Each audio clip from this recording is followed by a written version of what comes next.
Et oui les amis, ce personnage de bande dessinée existe aussi dans la réalité, puisque lui c'est moi, et moi c'est lui. Dans les deux sens, c'est Toto. Et ma fille Vaiana en est l'héroïne. Ainsi, à travers cette vidéo, je compte vous faire partager mon univers.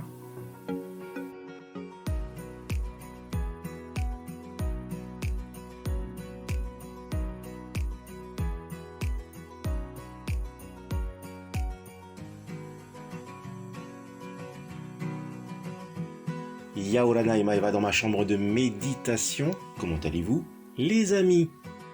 Voici un petit colis du Japon contenant des figurines rétro Star Wars 3.75. Et oui, je complète activement la collection rétro comme ici avec la précédente réception de la série live action Obi-Wan Kenobi. Découvrons sans tarder le contenu.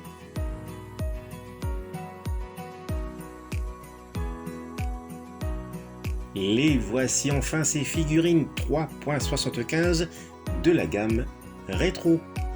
Et il s'agit ici du pack spécial de figurines rétro Bounty Hunters année 2022 avec le chasseur de primes Dengar et le robot IG-88. Pour info, les figurines rétro reprennent les figurines vintage années 1977 à 1985. Sortons-les à présent de cette magnifique boîte. Wow! Alors là, ressurgissent que d'excellents souvenirs de mon enfance, rien qu'avec ces deux cartes blister en main. Un petit zoom sur IG-88. Ce personnage est visible sur le pont de l'exécutor dans l'épisode 5, l'Empire contre-attaque.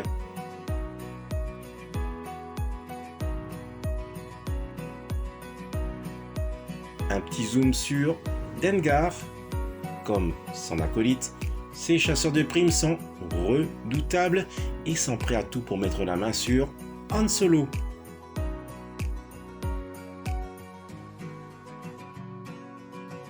Exposée à cet endroit, voici la figurine vintage de IG-88 datant de mon enfance, mais aussi celle de Dengar.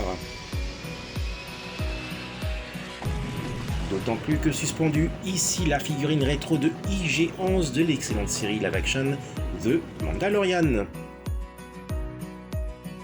Une vive comparaison de la vintage et de la rétro.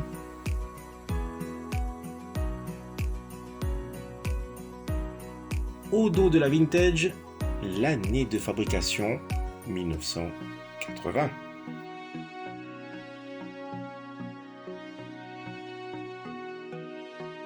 Une figurine achetée par ma petite maman et aussi par ma tantine Marcella.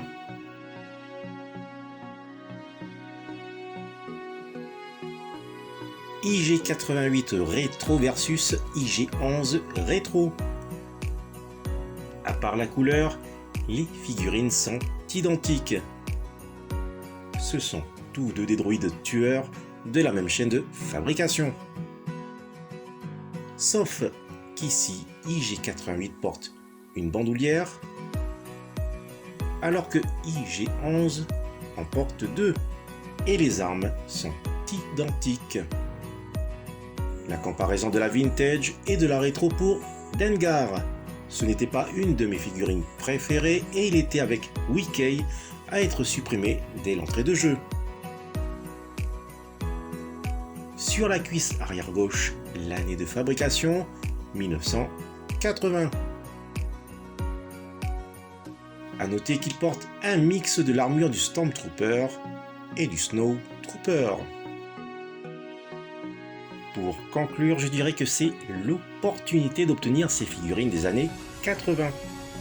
Surtout que cela fait énormément plaisir de les retrouver à nouveau en rayon ou alors de les commander en ligne et de pouvoir compléter une collection inachevée.